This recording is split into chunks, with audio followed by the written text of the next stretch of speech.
Bonjour, il est samedi matin, 9 heures, l'heure du Tao. Voilà, je suis aujourd'hui sur l'iPad, donc c'est une nouvelle expérience pour moi. J'espère que la technique va suivre et que tout se passe bien. Je te souhaite la bienvenue, le bienvenu pour ce chapitre numéro 39. C'est... Ah, je pourrais le dire à chaque chapitre, mais c'est un chapitre essentiel. Pourquoi? Parce que il va te connecter à tes origines. D'où viens-tu? Est-ce que tu te souviens? Et pourquoi est-ce important de s'en souvenir? C'est une très grande question qui n'est pas à négliger. Pourquoi? Parce qu'elle nous connecte aux autres. Quand je sais d'où je viens, je peux me positionner, je peux prendre ma place dans ce monde avec ce que je suis entièrement. Et en plus, laisser la place aux autres. On va voir ça plus en détail. Dans un premier temps, je t'invite à... Excuse-moi. Je t'invite à suivre la lecture. C'est un chapitre qui a un long texte. Voilà, donc on va avoir un petit moment à le parcourir et c'est pourquoi je t'invite à t'asseoir confortablement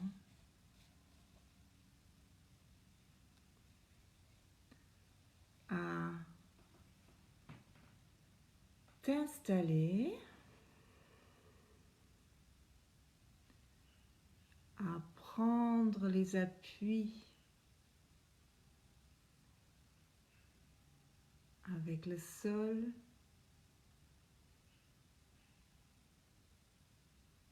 et l'assise qui te soutient.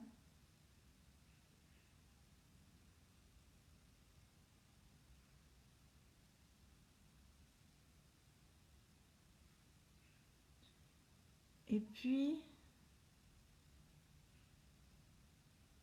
de prendre une inspiration et de souffler lentement.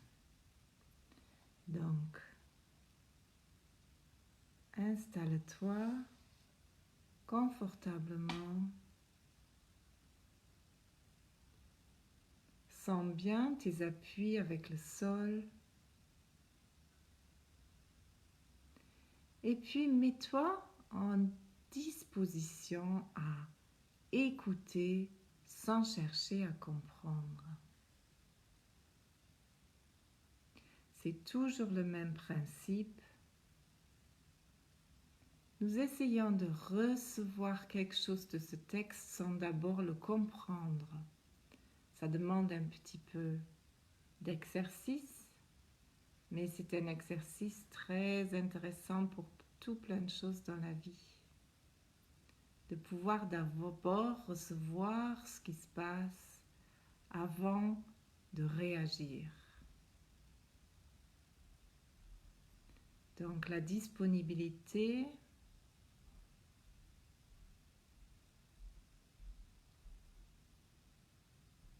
que tu peux avoir à entendre quelque chose est essentiel pour en faire quelque chose pour ta propre vie. Voilà. Donc je vais lire le texte qui est long aujourd'hui et je t'invite à fermer les yeux maintenant.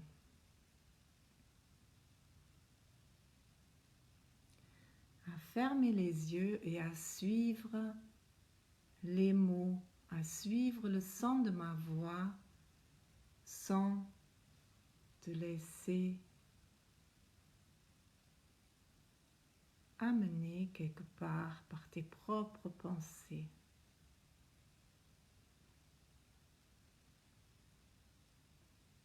Prends une inspire, expire lentement, longuement.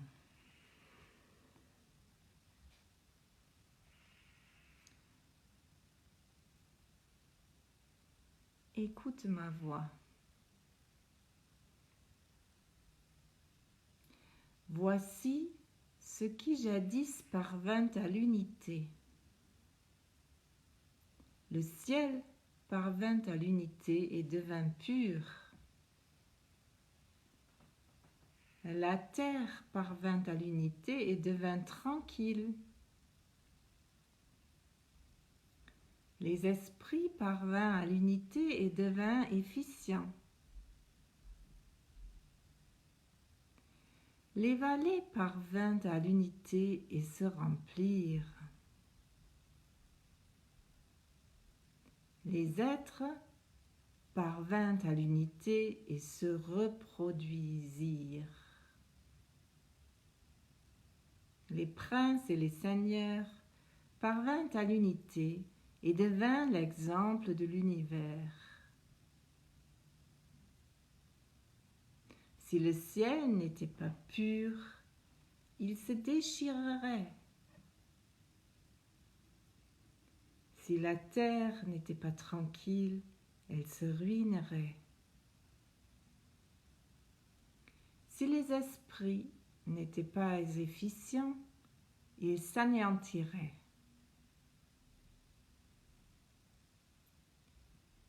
Si les vallées ne se remplissaient pas, elles se dessécheraient. Si les êtres ne se reproduisaient pas, ils disparaîtraient. Si les princes et les seigneurs n'étaient pas exemplaires, ils seraient renversés. La noblesse a pour racine l'humilité. Le haut a pour fondement le bas. Aussi, les princes et seigneurs se nomment-ils eux-mêmes orphelins, veufs, indignes de manger? N'est-ce pas parce qu'ils considèrent l'humilité comme racine? L'honneur suprême est sans honneur. Le saint ne veut pas être finement taillé comme le jade, mais il préfère être éparpillé comme des cailloux.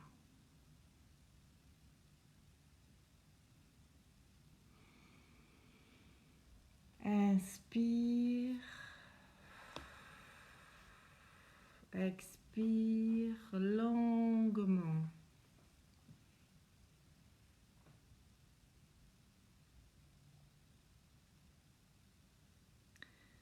Voilà un texte mystérieux.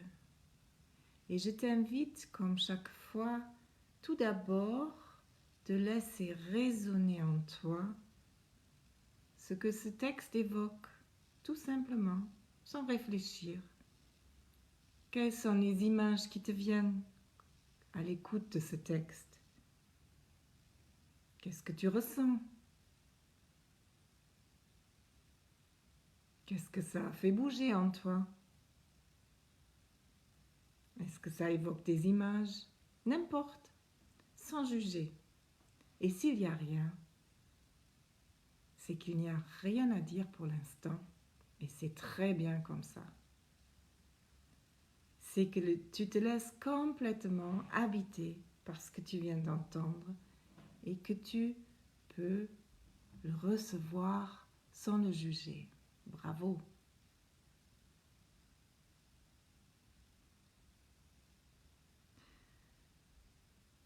Voilà, je salue les unes, les autres qui sont arrivées entre-temps et on va continuer à chercher un petit peu à percer le mystère de ce chapitre 39 et à savoir en quoi ce texte mystérieux nous amène à notre origine, là d'où je viens, et pourquoi c'est intéressant.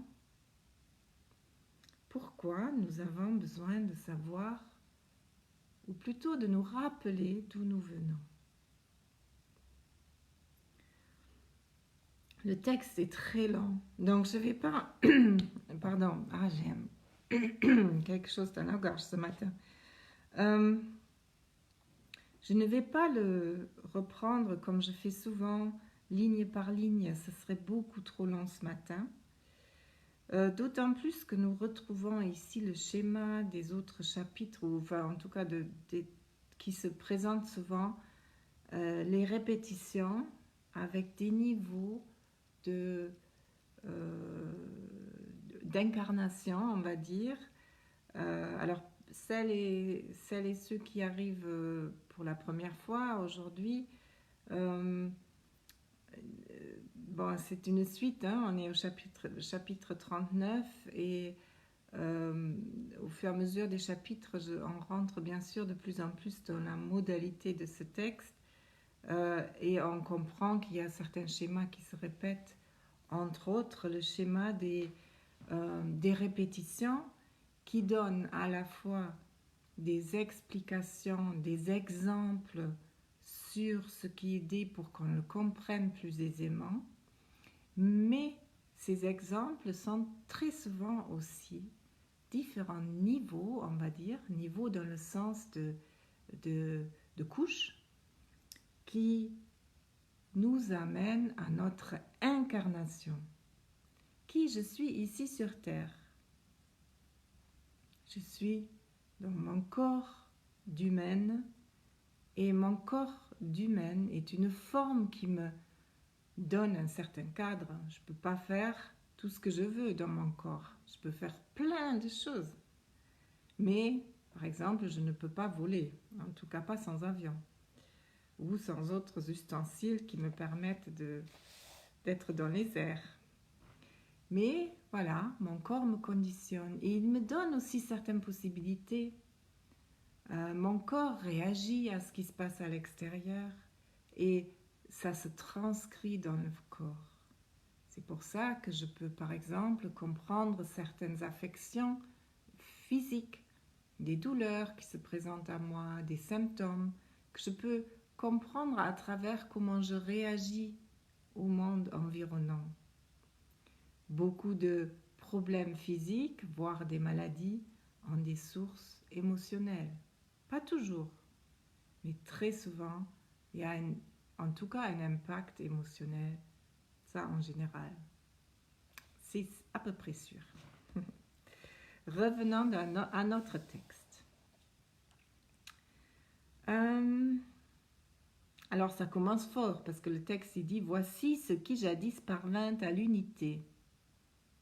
Alors bien sûr, le Tao, c'est ce qui nous invite à l'unité. Le Tao n'est pas unité parce que le Tao, il n'est rien si j'ose dire.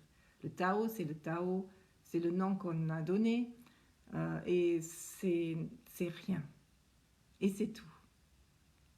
Par contre, nous, dans notre forme humaine, où nous sommes limités par cette forme, nous ne pouvons pas tout penser. Et nous avons besoin et nous avons la possibilité d'avoir accès à cette dimension d'unité. Et cette dimension d'unité, elle nous permet de nous retrouver dans notre source qui alimente et renforce et restaure l'énergie vitale corporelle, pas uniquement, mais corporelle, c'est ce qui nous intéresse quand nous parlons de la santé. Je vous rappelle, la santé, ce n'est pas uniquement physique. La santé, elle concerne l'être dans son intégrité. Le corps en fait partie, le mental en fait partie, et l'âme en fait partie.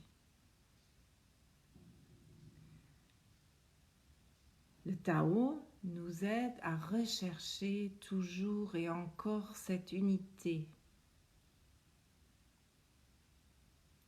Et nous avons vu, notamment dans le dernier chapitre, le chapitre 38, comment nous sommes à cet endroit-là, là où nous nous ouvrons à cette unité, ou là où nous pouvons la chercher, comment nous sommes confrontés aux contradictions. C'est le propre de la dimension spirituelle, c'est-à-dire celle qui échappe directement à notre perception, c'est-à-dire à notre condition humaine, et à notre compréhension, c'est-à-dire à notre construction de sens global. Donc, la contradiction, c'est de dire oui mais non. Bon, et nous faisons beaucoup ça, mais ça nous déchire. Et le Tao, l'expérience de Tao, nous permet de retrouver ce qu'on appelle parfois la voie du milieu, qui propose cette unité qui nous permet de nous tenir malgré ces contradictions, au-delà des contradictions. Et c'est celle-là aussi qui nous permet de tenir, par exemple, en cas de maladie, en cas de difficulté. C'est celle qui nous permet de voir, d'aller au-delà. Sinon, si nous n'avons pas accès à ça, nous restons bloqués dans notre difficulté, dans notre douleur, dans notre chagrin, dans notre situation qui nous tient.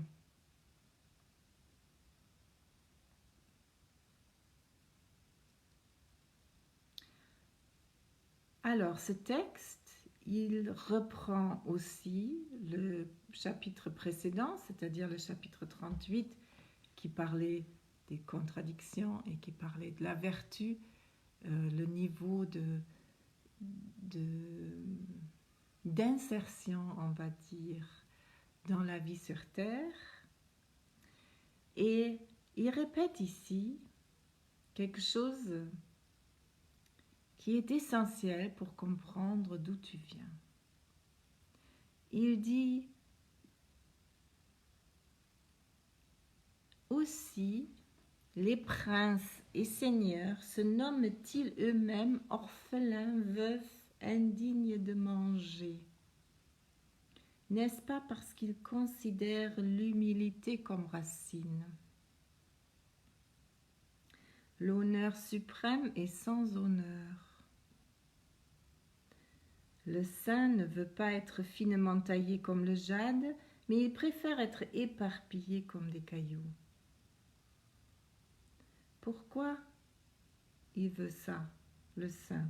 Pourquoi les princes et les seigneurs, c'est-à-dire ceux qui sont capables de se gérer eux-mêmes, hein, je fais souvent ce parallèle, les princes et les seigneurs, ici c'est la référence à l'État, mais on peut considérer que nous-mêmes, nous avons à nous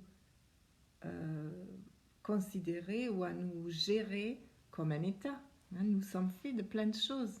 Nous avons un corps, nous avons un esprit, nous avons dans le corps différentes choses. Nous avons dans la vie différentes dimensions, une vie professionnelle, une vie au foyer, une vie entre amis, etc., une vie sociale. Et tout ça, nous avons à l'unifier pour vivre quelque chose d'intègre dans laquelle nous nous sentons à notre place. Et donc, quand on parle ici dans le texte de prince et de seigneur, on peut le traduire tout simplement par moi. D'accord? Donc, si je veux vivre bien en harmonie avec moi-même et si je veux avoir la possibilité de toujours trouver encore des nouvelles pistes pour être bien et mieux, eh bien voilà que je peux me considérer comme le Seigneur de mon royaume et dire que j'ai toujours à apprendre encore et toujours. C'est ça l'humilité. C'est tout ce qui se produit va m'apprendre quelque chose et je peux être en disponibilité à le recevoir pour grandir à travers l'expérience. Et c'est pour ça que le saint, ce qui est dit dans le texte, ne veut pas être finement taillé comme le jade. Parce que le saint, celui qui cherche la vertu, qui cherche Tao, mais il ne veut pas être un produit fini. Non, il veut rester ouvert. Il veut rester ouvert à la possibilité de découvrir encore des choses. À quoi bon d'être finement taillé comme le jade et être exposé comme un objet sur la cheminée? Hein? Les potiches. Qui c'est qui veut être une potiche?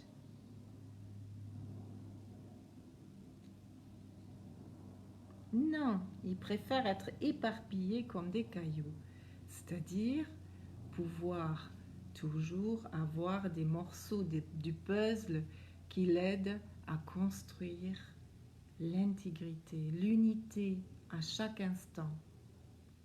L'unité n'est pas une construction mentale, c'est la trouvaille. C'est la trouvaille d'un ressenti de soi-même où tout d'un coup, je me sens moi, je me sens entière, entier, et je suis là, simplement, naturellement. Alors, où on en est de l'origine des choses?